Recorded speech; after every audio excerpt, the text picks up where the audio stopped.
Nais niyo bang alamin ang mga tips kung paano mapapadali ang pagbabagong kalagayan ng pag-aaral ng inyong mga anak from classroom to homeschooling setup? Panoorin ang video ito para malaman nyo kung paano. Keep on watching to learn something.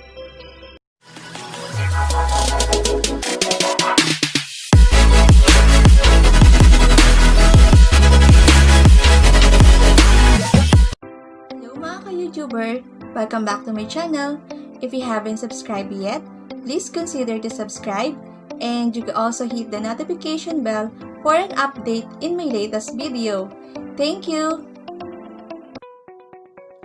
Ang home studying setup ng inyong mga anak ngayon ay isang biggest transition o malaking pagbabago mula sa nakasanayan nilang traditional classroom setup. Ito po ay maisa sa katuparan sa pamamagitan ng blended or distance learning at gagamitin para sa elementary ang modular at ang pinaghalong online at modular distance learning naman para sa mga high school at college student. Paano nga ba mapapadali para sa inyong mga magulang at sa inyong mga anak ang pagbabagong kalagayang ito ng setup ng pag-aaral? Narito po ang ilang mga hakbang na maaaring makatulong para sa first tip in preparing your child to the transition from classroom to homeschooling setup is to communicate with your child. Let them know what is our real situation today. In our case, COVID-19 is the main reason why they need to study at home because the government wants to protect them from harm that brought by the COVID-19. Until now, there's still no cure or vaccine for this virus. Although po, alam na halos siguro ng mga bata na ito yung dahilan bakit hindi sila makapag-aral sa school talaga dahil nga ito naman palagi yung laman ng balita natin araw-araw. Pero alam niyo po ba mga parents na iba pa rin kapag yung information ay nanggaling mismo sa inyo? Na kapag meron silang natandaang information about the COVID-19, iyon po ay informasyon na nanggaling mismo sa inyo. Kung paano nyo ipinaliwanag sa kanila kung ano yung COVID-19, kung paano nyo ipinaintindi sa kanila yung mga dahilan bakit sila mag-aaral sa inyong mga bahay. Kasi, alam nyo po kung ano yung level ng understanding ng inyong mga anak. Kaya, maipapaliwanag nyo po ito sa kanila base kung paano nila maiintindihan ang ating sitwasyon sa ngayon. Gusto ko pong magbigay ng example sa inyo. Ito po ay nakita ko lang naman while I'm browsing the Facebook. Siguro po ay kilala nyo na yung celebrity family na Tim Kramer, di ba po? Si Cheska Garcia at si Douglas Kramer. Meron po silang isang session sa kanilang FB Live, sa kanilang FB page, kung saan ipinakita po nila yung mga letter nung naginawa ng kanilang mga anak regarding the COVID-19. Kasi sila po mismo yung nagpaliwanag dito sa mga bata kung ano yung COVID-19, bakit nararanasan natin ito at ano yung naging epekto nito sa atin at sa buong mundo actually. Tapos, pinasulat po nila yung mga bata ng parang insight nila kung ano yung nararamdaman nila tungkol sa COVID-19, kung ano yung pananaw nila, yung parang mga reflection, ganun. Tapos nakakatawa po yung mga sinulat ng mga bata doon sa kanilang parang journal na ginawa. Ang natatandaan ko po, one of them saying na parang medyo natuwa siya kasi marami silang time na pamilya para magkasama-sama. Lagi niyang kasama yung mama at papa niya ngayon, pati yung mga kapatid niya. Pero sabi niya, mas gusto niya pa rin magkaroon ng gamot dito sa COVID-19 para gumaling na yung maraming tao at para bumalik na sa normal ang ating pamumuhay. So bilang bata, meron din po silang mga insight at mga reflection doon sa mga nangyayari sa atin. Kaya much better na i-communicate po natin sila, sabihin natin sa kanila na ganito yung mga nangyari, hindi basta na lang na, o anak, ngayong taon na to dito ka sa bahay mag-aaral tapos na, wala man lang explanation. Parang hindi man lang naintindihan ng anak mo kung bakit. So, mas maganda pa rin na nakikipag-communicate tayo sa ating mga anak para maihanda natin sila sa transition mula doon sa tinatawag na traditional setup ng classroom mag-aaral sa mga tahanan. Tips on how to prepare your kids to the transition from classroom to homeschooling setup is to plan ahead of time. So, di ba po, extended na naman yung ating pasukan sa October 5. So, meron pa po tayong panahon para magplano tungkol doon sa gagawin na homeschooling ng mga bata. Pwede na po nating isipin kung ano ba yung maaring mangyari kapag nag-homeschooling na yung mga bata kasi bagong setup yan na mangyayari, di ba? So, yung mga basic po na dapat nyong planuhin sa pagta-transit po ng pag-aaral ng inyong mga anak mula sa traditional na classroom setup to homeschooling setup is una po, are you in open communication with the teacher of your kids?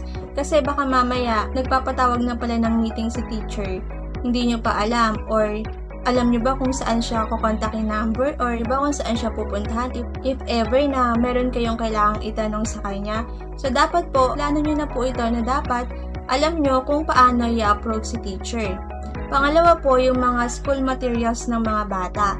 So, hindi po porkit sa bahay lang sila mag-aaral, wala na po silang kailangan bilhin.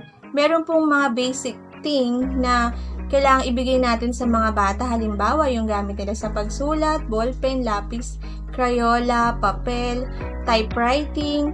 Yung mga basic needs lang po. Hindi po kailangan na bumili ng lahat ng bagong gamit kasi sa bahay nga lang naman. Pero, dapat mapil pa rin ng inyong mga anak na, oy, meron na akong bagong gamit. Mag-aaral na pala ako kasi pinili na ako ni nanay ng papel at saka ng crayola. So, magsisimula na pala akong mag-aral. Kasi isa po yun sa paraan para maihanda nyo po sila mula sa nakasanayan nilang napakahabang bakasyon patungo doon sa pag-aaral na mismo. Pangatlo po na dapat nyong planuhin is yung mga gadgets at yung connection na meron kayo para ma-reach out nyo si teacher at makuha nyo yung mga lesson ng mga bata. Kung modular, syempre pupuntahan nyo po sa school para kuhanin yung mga module nila. Pero kapag online naman, ready na ba yung mga gadgets nila?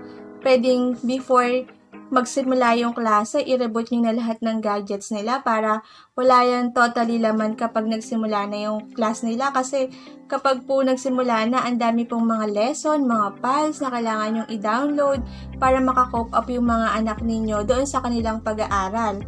And then yung internet connection, kung saan ba kayo kukuha, kung makiki-wifi ba kayo, maglo-load ba kayo, or magpapakabit kayo ng internet connection. Baka mamaya, kinabukasan na yung pasukan, tsaka nyo palang aasikasuhin yung pag-apply nyo ng connection para magamit ng inyong anak.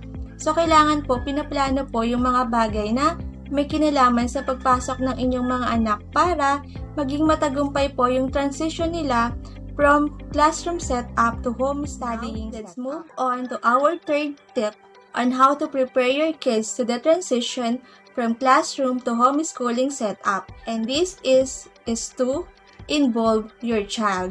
Dahil nga po sila student naman ang mag-aaral at ang mga magulang po ang gagabay sa kanilang pag-aaral, parang it's joint task po between the parents and the student. So, better po na isali nyo din po sila sa mga pagpaplano nyo, ng mga gagawin nyo, sa pasukan, ano ba yung magiging setup nyo, ano bang setup yung gusto ni student na gawin sa kanyang pag-aaral.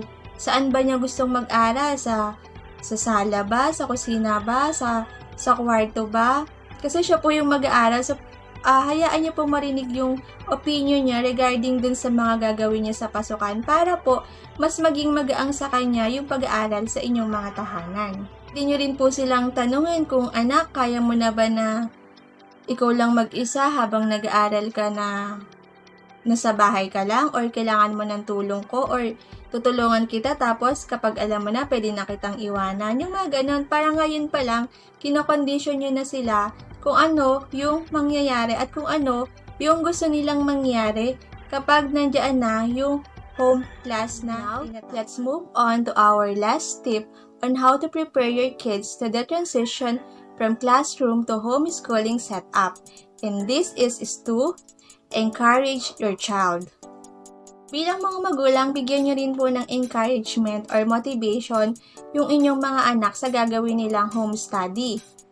Kasi hindi porkit nasa bahay lang yan, magpapabanjing-banjing na lang sila, or kung ano na lang yung gusto nilang gawin. So, hindi. Encourage nyo po sila na kausapin nyo sila na, anak, even sa bahay ka lang mag-aaral, I still encourage you to do your best. Kahit hindi mo nakikita si teacher, pero makikita nyo yung mga gawa mo, gawin mo pa rin yung the best mo. At kung paano ka nag-aaral doon sa classroom setup, dapat ganun din yung pag-aaral na gawin mo dito sa home study setup na meron tayo ngayon.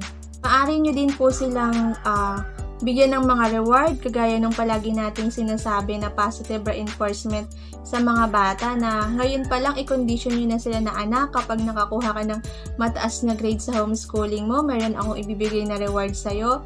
Or yung mga simpleng bagay lang, at least nagkakaroon sila ng encouragement na gawin at maging excited doon sa pag-aaral nila kahit sa bahay lamang. Kasi minsan po ang tendency niyan magiging tamad yan kasi pagbangon, eto lang, dilipat lang sila ng kwarto, tas doon na sila mag-aaral. Pero nasa mga magulang po kung paano nyo po i-encourage yung inyong mga anak na magkaroon po sila ng excitement na mag-aral pa rin kahit na nasa bahay lamang kayo. At yan po ang ating mga tips on how to prepare your kids to the transition from classroom to homeschooling setup. Nawa po mga mami ay makatulong po ito sa inyo. Alam ko po na medyo talagang kakaiba tong school year na to para sa ating lahat. Hindi lang para sa teacher, para sa student, para sa mga nanay, kundi para sa ating lahat.